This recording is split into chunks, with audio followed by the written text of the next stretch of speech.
Hello again, everybody.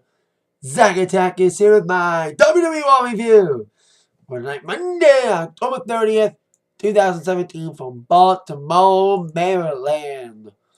The World Survivor Series continues tonight on a very decent little Raw tonight.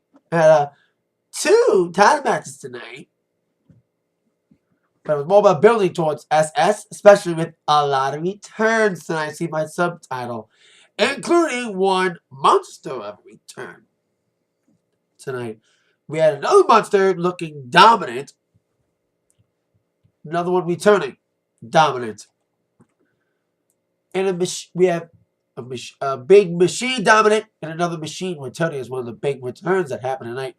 People who've been injured, who've been off television for a while, or been sick have returned.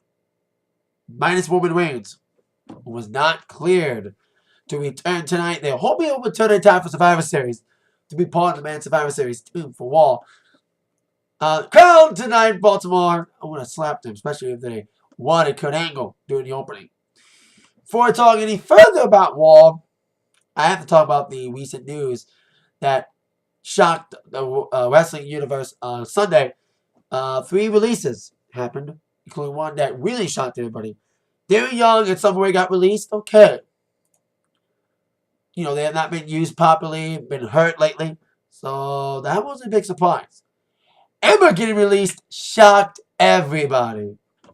A lot of reports about Emma asking for a release. That's a lot of speculation about, did she ask for a release? Did she fail a drug test? Blah, blah, blah, blah. And then it got even rough when Leo Rush, who just signed with NXT, made a little joke at her expense, saying that this is what happens when you're truly not ready for Asuka. And everyone gave him a mouth lashing on Twitter. You know, the reaction was everyone's taking sides. Leo tried to apologize, but the damage has been done. You know what I mean? He didn't mean to insult somebody, but listen. Someone just lost their job. I know you might be young and dumb, but you're not that dumb to post that. So, Leo, I love you working Ring of Honor. But, man, if you have nothing nice to say, don't say it.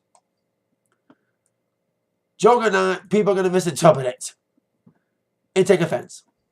So, let's move on to Raw with Kurt Angle addressing the entire Raw locker room after the Under Siege of SmackDown last week, saying that he takes the blame for putting Raw in jeopardy by kind of being blinded by his friendship with Shane, not thinking Shane would do something like that to him, invade Raw when Shane came on Raw last week, with a friendly backstage segment leading to that Under Siege.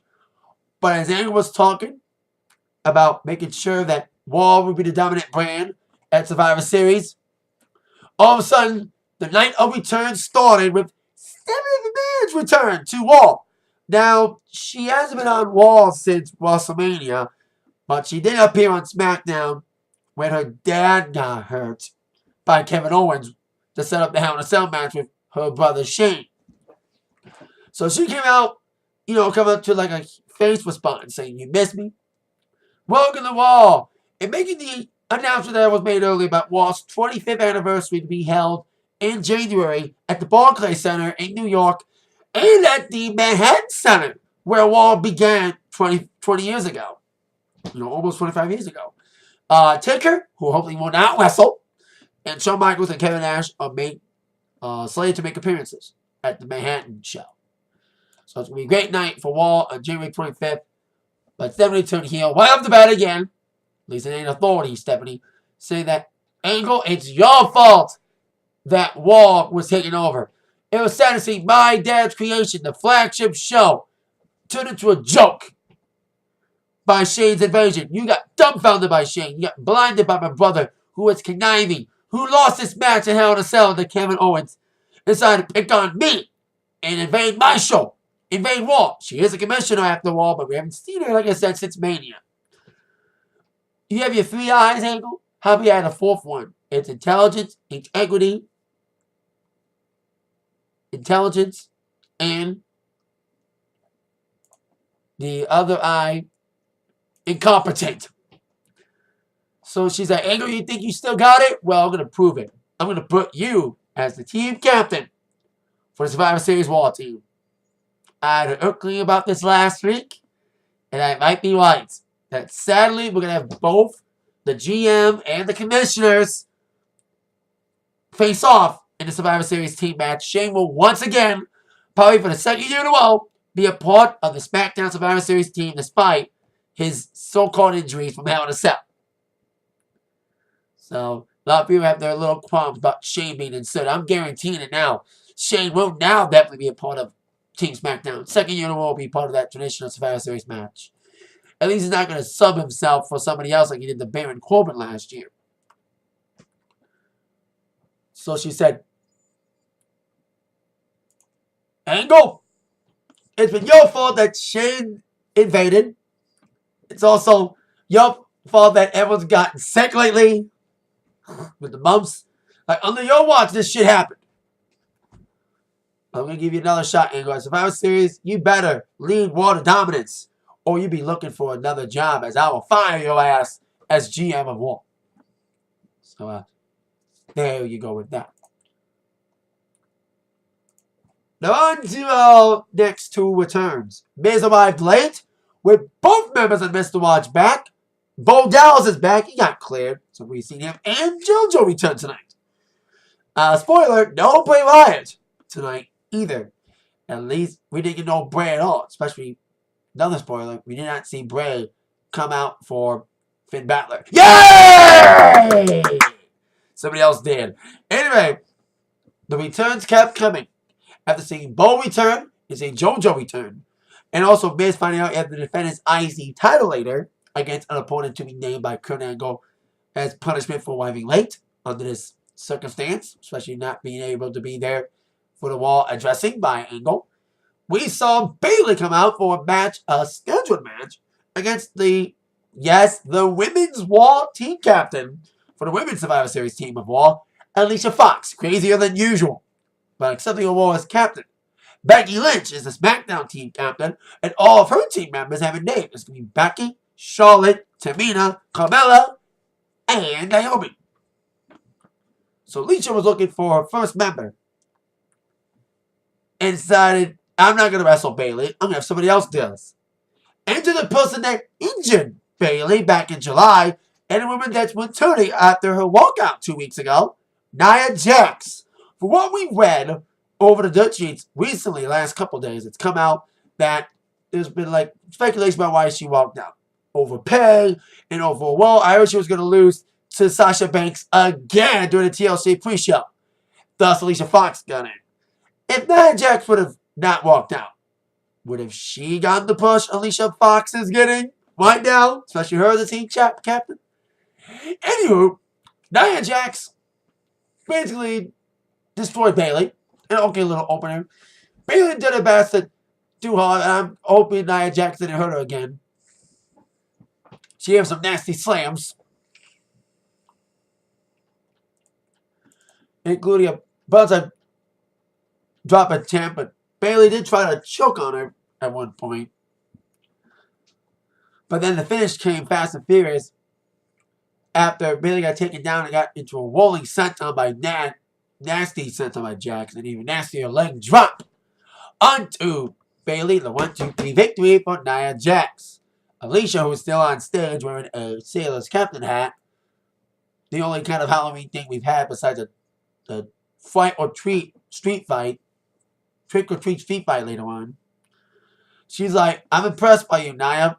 Would you be my first member of Team Raw? So we have a first member of the Women's Raw team, being Nia Jax, to join the captain Alicia Fox. We have the captain's name for the Raw men's team, Kurt Angle.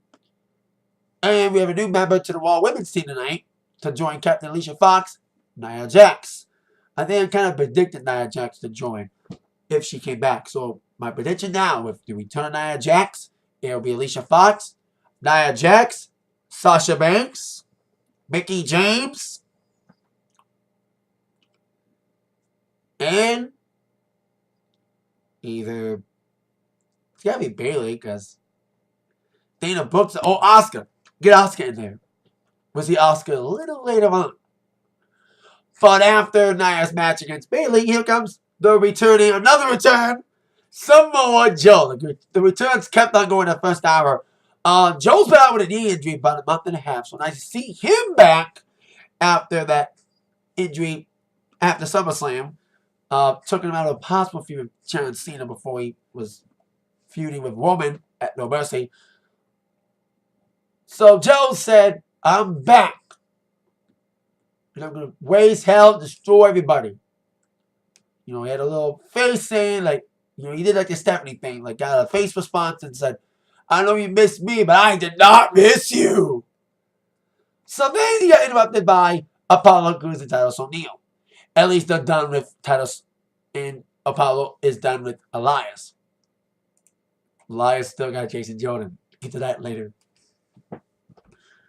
Anywho, Crews, who should have been the one to lose to Kane instead of Finn Balor last week, got in there with Samoa Joe and had an okay little showing. But the inevitable happened. Apollo did well. Some big drop kicks, some big moves, but then Joe just destroyed him. Got a big response when he came back. And still got more chanting. Some big kicks, big moves, leading off with the Coquina Clutch and the victory. Before Apollo got checked up on by Titus, and I thought Samoa Joe was going to get him. He teased it, walked away, but then Titus to his back, and he got a Coquina Clutch for his helping, for his troubles. So Joe is back and looking dominant. Hopefully Joe is on the Survivor Series team. Especially now with Kurt Angle as your team captain. He and Joe have history outside of WWE and TNA. So hopefully Angle can put rivalries aside to put Samoa Joe on Team Raw. And I hope he gets a little push, but he had a great potential with Lesnar until his feud ended up like what happened with Strowman and Lesnar. They looked good in the build-up, but then Lesnar wins in the match. In the pay-per-view. So Joe had an okay showing at SummerSlam. And now he's back. And I'm hoping he gets a little push out of this. And hope he's, like I said, on Team Raw. Or at least have some sort of influence on the Survivor Series card. Whether or not he's on Team Raw or not.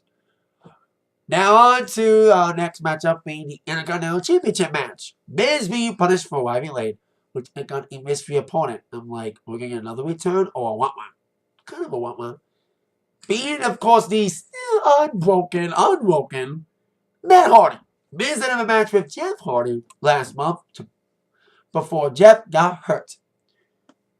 And they're not using Matt. And we thought when Jeff got hurt, we thought, yeah, we're going to get the Broken Woken. Now he's on main event with Kurt Hawkins. But now he's at least doing something somewhat important by taking on Miz for the IC Championship, a title he's never held.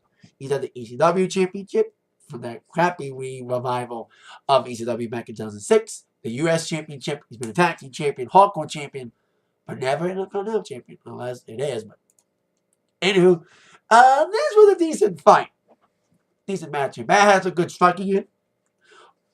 You know, he did all his big moves. Side effect, countering one of Miz's moves, but the Miz dodge, both members now intact with both return.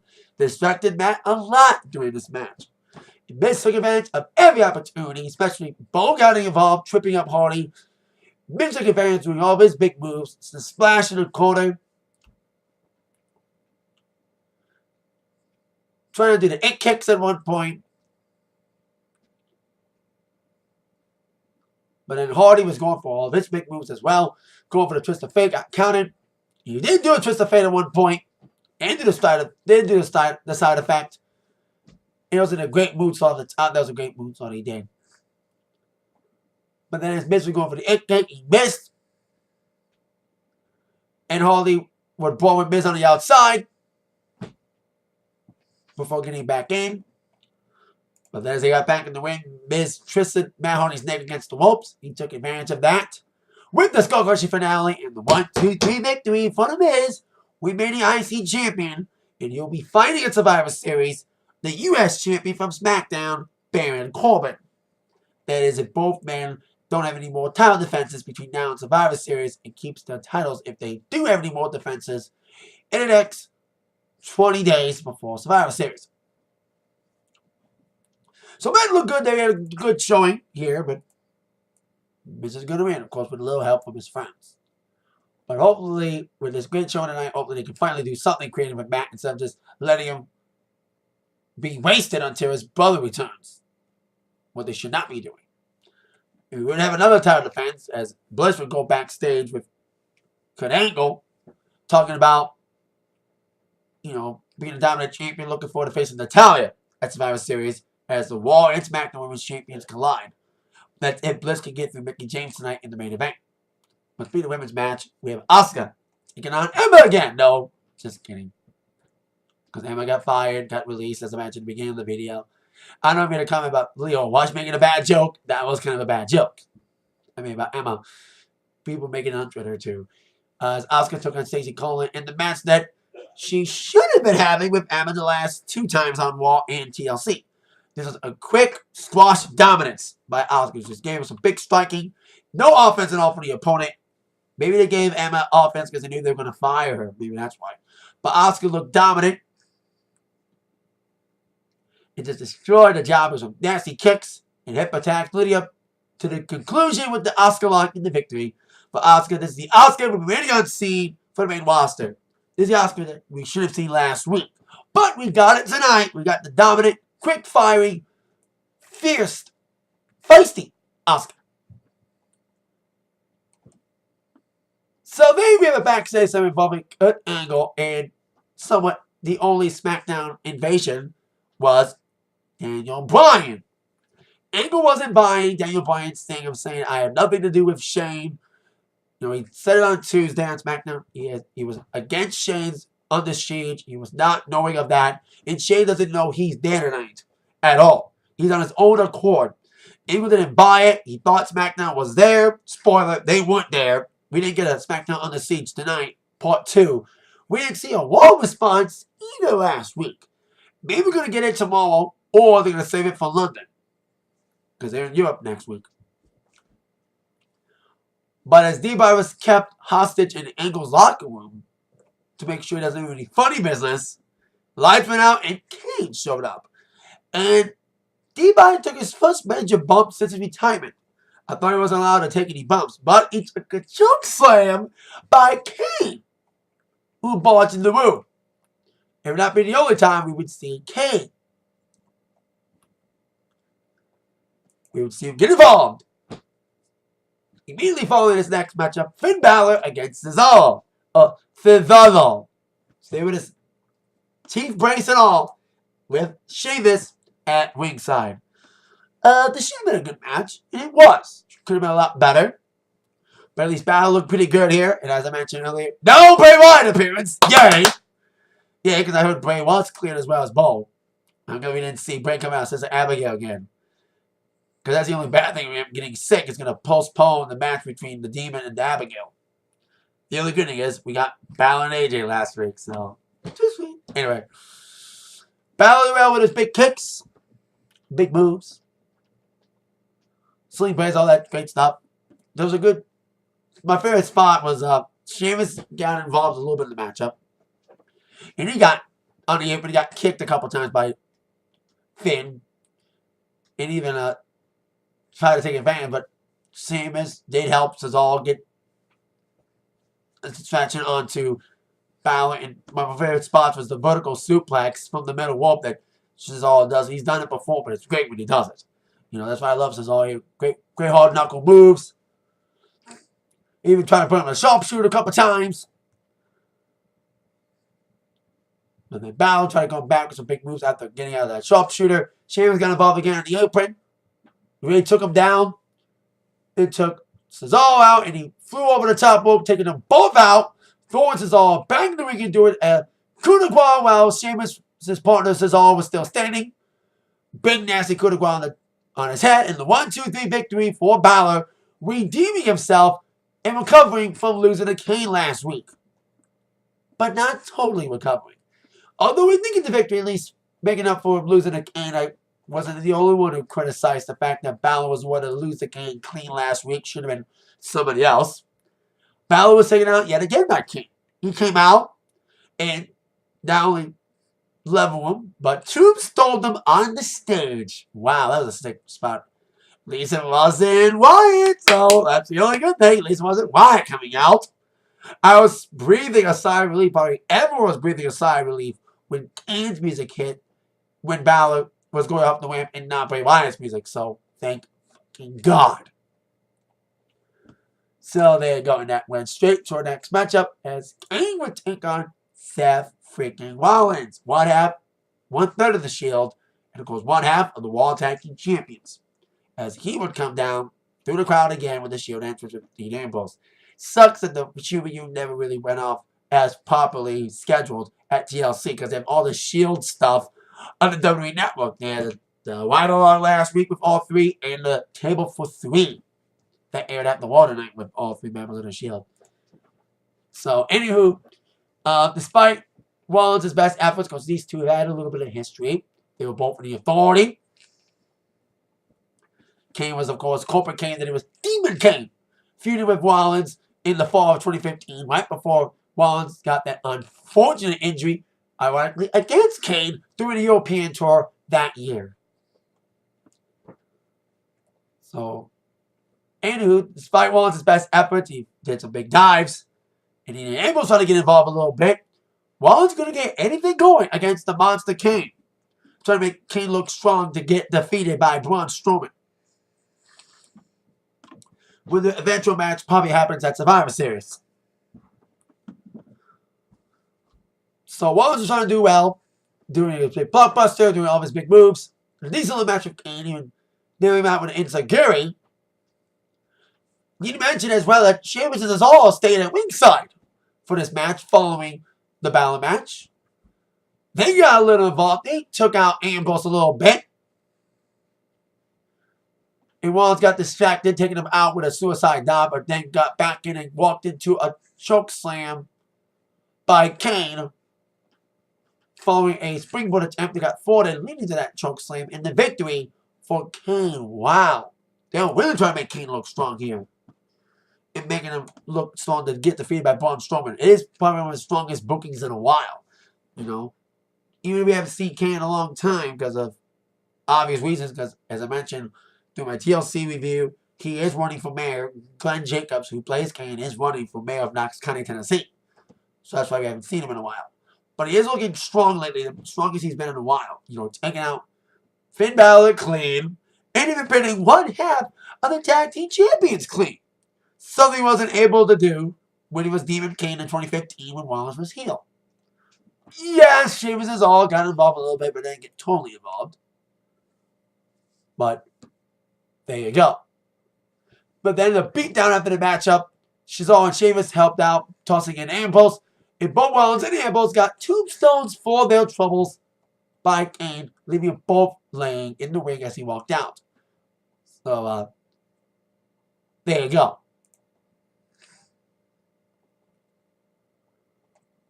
Then after that,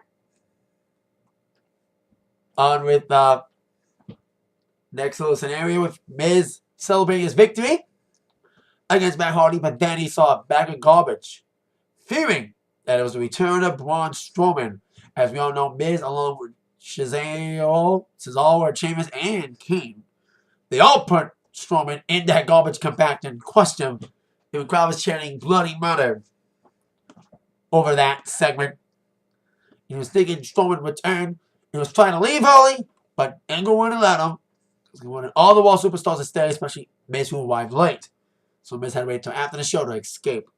At least try to escape.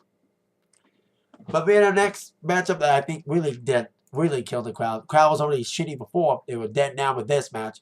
The All Hallows Eve Trick or Street fight with two teams we have not seen in a while and not being used properly, who might be released soon as well. We've been doing this releasing spree. Might release more people. Rhino and Heath Slater dressed as Mr. and Mrs. Claus. Rhino decked in drag with face paint, makeup, and leggings with Ink on the Club. Gallows and Anderson. And too bad it wasn't a smart crowd because Baltimore Maryland did not get their costumes. They were Tex Ferguson and Chad Too Bad from the best YouTube short series, Southpaw Regional Wrestling. Too bad Heath Slater and Rhino want their characters from Southpaw. We have seen Heath dress up as, well, Pelvis Wrestling. If we didn't see Rhino as one half of the Butchers. He was one of the Butchers with Seth Rollins, one of my favorite new characters from Season 2 from Southpaw. And like I said, nobody got a reaction here because these two have not been used lately and not been seen a lot, so minimal crowd reaction. And it was a corny, cartoony fight. You know, lots of pumpkins, even down to the Singapore cans being dyed orange and yellow to make a Singapore candy cane. Really? Really? Really? Fuck! Singapore candy cane. Shit. And he had all these like pies. Everyone was getting pie. The club did look dominant a little bit. Most of it happened. It was a silly fight. And so, why did the club get these fucking trick-or-street fights? They were in a trick-or-street fight last year against Cass and Enzo when they were still a team. When they were Buzz Lightyear and Woody. So I didn't see Wall Halloween because I was out of town. I was in Nashville when Wall aired, and I was able to get good reception and watch it live on my tablet. So I didn't see all of Wall last year on Halloween. I saw it later on YouTube and stuff. But just like last year, Gallows and Anderson lose again. In a stupid, silly, corny ending. A table was pulled out by Rhino and Slater. And Rhino, who was really committed to being Mrs. Claus, even had panties on. Maybe he's begging to be released now. You go back to XICW in Detroit. Anywho, table got set up by Gallows and Anderson, and they took out Rhino. They're going to powerbomb him through a table. Chad Too Bad was on the ropes, of course, being Anderson. Gallows, they both put pumpkins on the head, but Gallows put his on backwards. Taken out by... As he was blinded, Rhino got back up and he took out Anderson through the table, folks, stupidly, in the victory, and it was kind of weird that Gallows put his on backwards. Stupid. It was called 2D Fun, but it was stupid. Two teams have no heat at all, facing off. That nobody cares about because they haven't seen them a lot lately. If they had better people, they had more heat. They would have given Elias and Jason Jordan a trick-or-street fight. Should have given them that match. At least they have some sort of heat. More than these two teams because they have no rivalry at all. Like, no story together. And at least last year's trick-or-street fight, Enzo and Cass were feud with the club. A stupid feud, but at least they were feuding. These two teams were not feuding at all. Could have been Elias and Jason Jordan, like I said. But we didn't see Elias come out. I've been saying that his gimmick is so better working on the main roster than on NXT. So we're singing a song about Maryland, but more importantly, not singing about Maryland, singing about Jason Jordan. About what he did to him last week, smashing him with a guitar. As he sang a song, we didn't hear his mic because they were playing the footage of him smashing a guitar on Jason multiple times because you couldn't hear him on the mic because the effect from the video was too loud. You couldn't hear him singing. Singing about, like, you know, crying daddy, but then he got interrupted yet again by Jason Jordan. Trying to sell the injury, but didn't sell it. He came in and destroyed Elias with a couple suplexes. He was going to nail him with a guitar, but Elias walked out before so. Jason wasn't going to do anything with that guitar. Put it in the corner, but instead of breaking it, when he put it in that corner, he stomped on it. Nobody puts Elias' guitar in the corner and gets away with it. Elias will seek revenge next week, probably. Now, on with our next segment, I was looking at the clock. It was like 10:40 by this point. Now I was like, we haven't had an obligatory Cruiserweight segment yet before our main event. And right on cue, here comes the Cruiserweight Champion, Enzo Amore. Someone got his voice back, but he was still being helped by Drew Gulak, who was ready to wrestle the former champion, Kalisto. Speaking of gimmicks that have gotten better, like Elias's gimmick, I do like Drew Gulak's gimmick. Too bad we did not see a PowerPoint presentation on Raw this evening.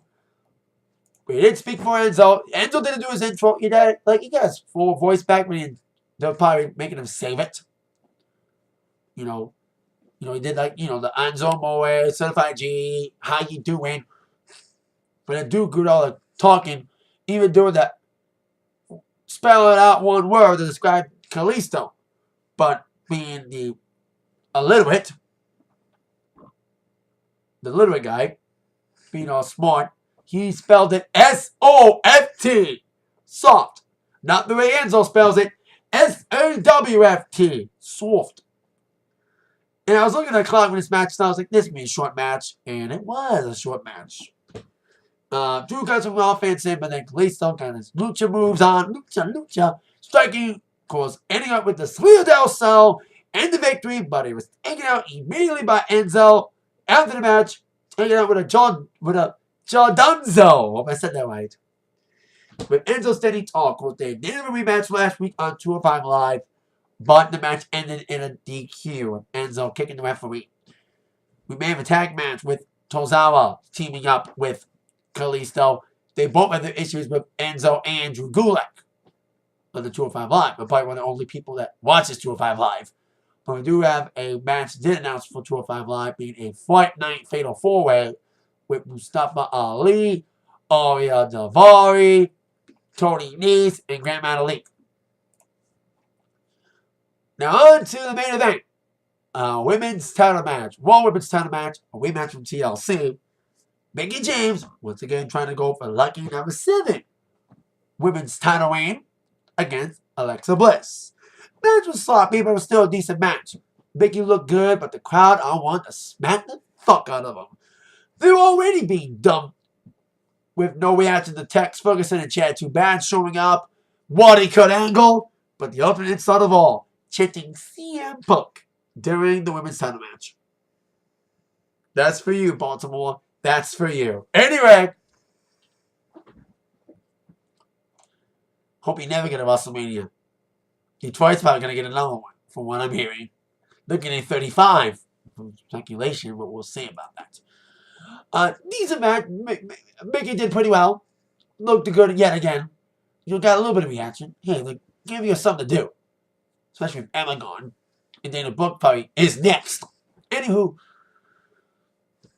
James did well with big moves. Hurricanrana. Tizzy big kick. But Bliss came in with some big strikes. Her big moves as well. Brought a bit on the outside.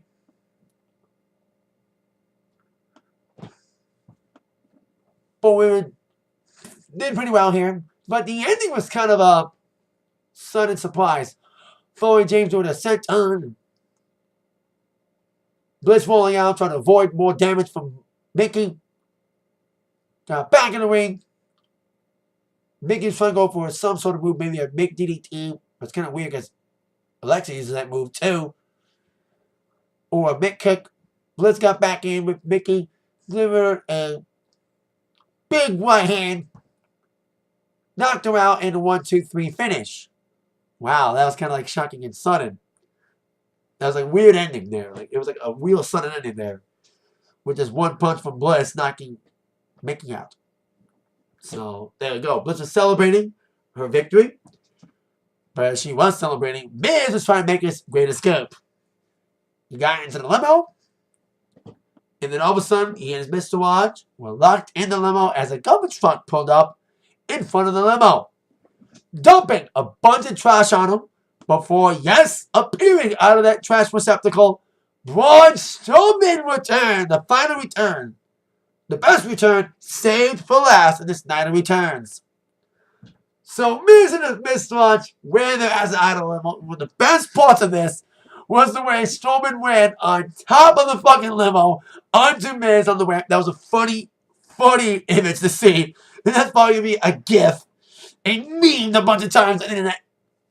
One of my sayings when something funny happens, I used to say, that'll be on YouTube in the morning. Or that'll be on Facebook in the morning. Now it's going to be, that will be a meme in the morning. That's my new saying now for when something funny happens on television or social media. It's like, that'll be a meme tomorrow. And then with that funny segment of Braun looking monster running on top of a limo. Chase Miz all the way to the front. tossing the squad and just destroyed everybody. Basically beating the shit out of Axel and Bo. Miz was being set up in the ring at one point for a running power slam, but Curtis Axel pulled him out. With Bo still out, Curtis took the worst of it, taking not 1, not 2, not 3, not 4, but 5 running power slams from Braun Strowman for the ring. But then he came on his back and gave him another running power slam on the announce table to end Raw with Braun standing tall. So is Braun a babyface? Might be. Especially the way the heels turned on him at TLC the way he came out tonight. So is he going to start feuding with Kane again? Or is he going to feud with Miz for the IC title? Probably feud with them both. But with Miz already signed the face Baron Corbin at Survivor Series, and I kind of said this earlier, the logical step, the obvious step, is the way they're making Kane lately, saying that he's the only monster of Raw. And now Braun, the unstoppable monster, you put him in a trash can, you think he'll be out for a while. Once again, they said last week, oh, they don't know when Braun's returning. Might be weeks, might be a long time before he returns. Once again, overhyping his return and leaving us to think he's going to come back sooner than later. And he came back within a week. That's the power of Strowman. I do want to lambast Michael Cole. During a segment, he talked about how Miz turned on Braun during the match. He said it was a Survivor Series match. It was a TLC match, you dumbass. You just made a list again. Call with your botches, you bitch. Always having to call you out on those. And that's how we end Raw. Better ending for Raw than the women's match. It got no reception at all. A star is born tonight. Bo was already a star. But he looked more dominant tonight the way he came out of the trash receptacle and the way he went up that fucking limo. That was good. Great segment to end Raw with Braun coming out. Ending the night of returns. So with Raw UK, without Roman again, but Roman is slated to return in time for Survivor Series. Hoping a lot of people don't want him to be, because that means Roman would be the big savior of Raw. Shut down our bullshit again. So, super reigns. Anyway, that's it for a Raw review. Thank you so much for watching. With that in mind, you've been attacked by the review from Zach. See you later. Bye-bye.